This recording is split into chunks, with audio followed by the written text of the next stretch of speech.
गुज़िश्ता रोज Pakistan Peoples party के जो chairman हैं बिलावल भुट्टो ज़रदारी साहब, लाहौर के अंदर एक सीईसी की पार्टी की मीटिंग होती है।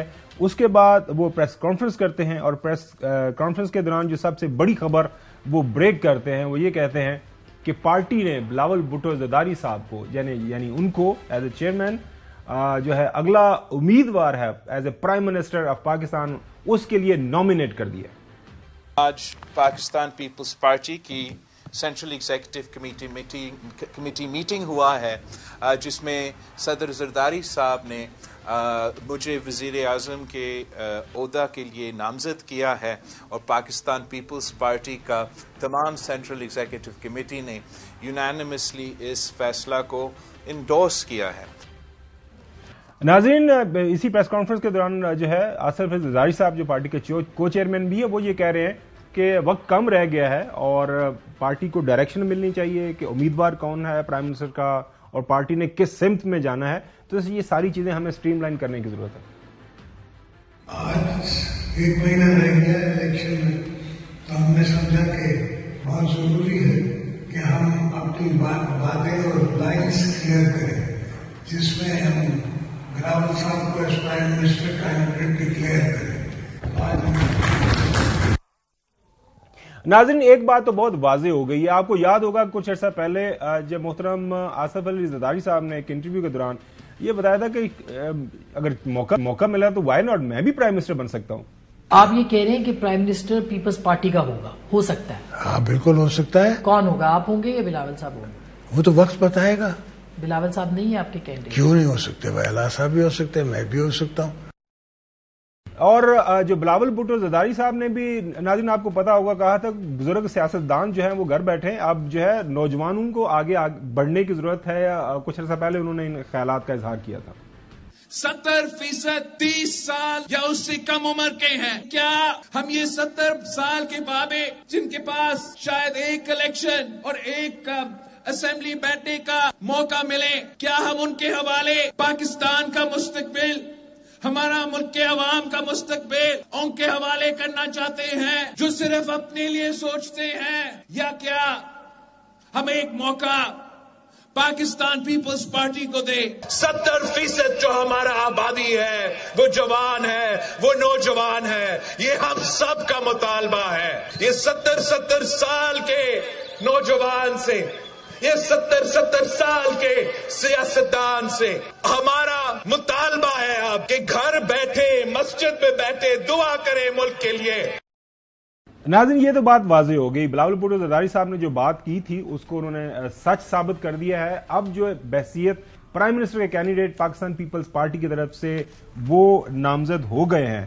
आपका इमीडिएट रिएक्शन क्या है? खुशी हुई है आपको? वैसे बिलावल, बहुत अच्छी बात है, पार्टी क्लियर माइंड के साथ आ रही है। अपने टिकट्स का फैसला अभी तक उन्होंने किया नहीं है, लेकिन 7 तारीख को वो अपने अनाउंसमेंट तमाम की कर देंगे। अभी भी वो कुछ, क्योंकि जारी बात है कई ऐसे कैंडिडेट्स हैं जिनको आरओज के बाद जो है रिजेक्शन हो चुकी है, लेकिन वो ट्रिब्यूनल्स में गए में हैं या कईयों ने उनके ऊपर एतराज किया हुआ, तो इसलिए वो हतमी टिकट के ऐलानात जो तमाम सियासी जमातें हैं बशमूल मुस्लिम लीग नवाज और इवन जो अब तो टिकट क्या देगी जो है वो 9 मई वाली जमात जो है वो पीटीआई जो थी, उसके पास तो शायद टिकट देने के लिए भी सिंबल नहीं है। खास आपने आपके लिए सवाल रखा होता है, आप जो है ना दूसरी जमातों के सवालों के अंदर वो है ही नहीं, अपना जवाब जो है दूसरी जमातों में ना सबको मैं जिक्र कर रहा हूँ ना, तो मैं जमीयत उलमा इस्लाम का भी जिक्र कर रहा हूँ ना। आपको उसने प्रॉब्लम उसमें थोड़ा दिल को लगती है, चुपती है मेरे ख्याल से बात। नहीं, मैं जिस पार्टी की तरफ से आपसे पूछना चाहता हूँ आप सिर्फ जाते नहीं। आपको लाहौर में जो आया था पाकिस्तान मुस्लिम लीग नून के लिए, आपने वहां से खबरें लेके जलसा पीपल्स पार्टी का था ना, तो वहां पर मैंने वो भी देखा। फिर मैंने देखा कि ये 9 मई वाले जो जमान पार्क में सारी प्लानिंग करते थे, मैंने कहा वो भी देख कर जमान पार्क भी देख कर वीरान बेचारा पड़ा। अच्छा, वहां पर ये बात होती है ना कि आपने जब अपने कल्ट्स बनाए ना, तो वो कल्ट जो है ना उसने फिर वो तबाही की, और वो तबाही क्या की, उसने रियासत पर ही हमला कर दिया। तो उसका उनको जो है ना वो कॉस्ट पे करनी पड़ी, जहां पर कितनी रौनक लगी होती थी। आप देखें कि रात के टाइम 2 बजे भी वहां पर जो है रश होता था। अभी जाए वहां पर तो बंदा ही देखने को नहीं मिलता। वो चौधरी साहब अक्सर कहा करते हैं कि जिन्हें खा दिए गाजरा टेढ़ना दे पीठ, अगर किसी ने ऐसा किया है, अदालतों के अंदर सारे केसेस चल रहे हैं, वो पता चल जाएगा। अभी भी अगर सर हमने तो चलता हुआ देखा है ना जी, उसको हमने उनके लीडरान के बयान भी देखे हैं, सजा मिलेगी, सुनी है। जी चौधरी गुलाम हुसैन साहब, आपका इमीडिएट रिएक्शन जो है बिलावल भुट्टो ज़रदारी साहब की नामजदगी बहसीयत प्राइम मिनिस्टर पार्टी की तरफ से कैसा लगा आपको? नहीं, उनको राइट है, अगर वो उनको वोट देते हैं लोग तो बने वजीर आज़म, हमें क्या एतराज है। लेकिन बने जो भी जिसने भी बनना ना आवाम के वोट से बने, ख्वाहिशात के घोड़े ना दौड़ाएं। और नंबर 2, तो आप पहले आपने ये दोस्त जो है यहाँ लाहौर से वापस गए हैं, इनको कि यार जो भी 9 मई या 15 मई या 75 मई जो भी जिन जिन की इनके पास लिस्ट है ना, उनको फांसियों के अनाउंस कर दें यहीं, तो उनको मतलब कल लटका दें ताकि इनकी तसल्ली और ठंड पै जाए इन्होंने और नवाज शरीफ नू। यानी रोज एक ही बात। I don't understand what is he trying to prove. अब पाकिस्तान मुस्लिम लीग नून की बात कर लें, अगर आप इजाजत दें। अच्छा, ये क्या वजह है कि सबसे ज्यादा रेड कारपेट वेलकम मिला, सबसे ज्यादा सहूलतकारी बकौल जो है बाकी सियासी जमातों के पाकिस्तान पीपल्स पार्टी की तरफ से बार बार कहा गया कि ये लाडला हैं, ये प्रो मैक्स लाडला हैं, ना कोई मतलब के मंशूर, ना कोई वजीर आजम का नॉमिनी, कुछ भी नहीं, IPP के साथ चलना है या नहीं चलना, काफली के साथ चलना है या नहीं चलना। जरदारी साहब भी कोई इस तरह की बात कर रहे हैं, ये भी आपको सुनवाते हैं। जी प्लीज।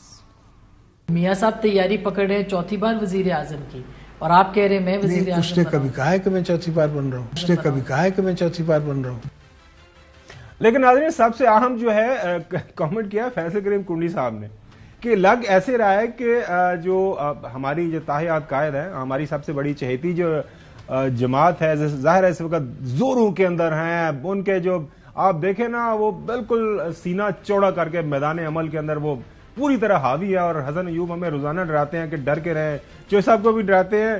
चौधरी साहब तो जो लाहौर के अंदर है वो पता नहीं डरते या नहीं डरते, मैं तो चौधरी साहब रोजाना की बुनियाद के ऊपर डरता हूँ कि जरा ध्यान से, वो बड़े जोर से आ रहे हैं, वो सुनामी की तरह बिल्कुल आ रहे हैं।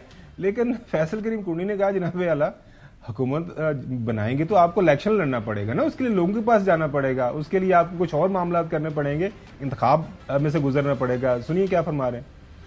PMLN जो ये दावा कर रही है कि हम हुकूमत बनाने जा रहे हैं, उनकी तो आजकल कोई एक्टिविटीज भी नजर नहीं आ रही है। अगर आप कहते हैं कि इलेक्शन भी ना हो और हम हुकूमत बनाने जा रहे हैं, तो इलेक्शन के बगैर आप कैसे हुकूमत बनाने जा रहे हैं? इसके साथ साथ जो यूसुफ रजा गिलानी साहब हैं और फैसल करीम कुंडी साहब दोनों ने एक से ज्यादा ये बात की है कि आइंदा जो भी हुकूमत बनेगी वो साढ़े बगैर बिल्कुल आगे नहीं चल सकते। ये जो पाकिस्तान मुस्लिम लीग नून दावा कर रही है कि सिंपल मेजोरिटी तो 2/3 मेजोरिटी कहेंगे, अब जब इलेक्शन होगा इनको हम ना चांद तारे दिखा देंगे। कोई हुकूमत पीपल्स पार्टी के बगैर नहीं बन सकेगी। जोड़ तोड़ होनी है 8 फरवरी के बाद, और आप देखेंगे पीपल्स पार्टी एक बेहतरीन जोड़ तोड़ करेगी और हुकूमत बनाएगी।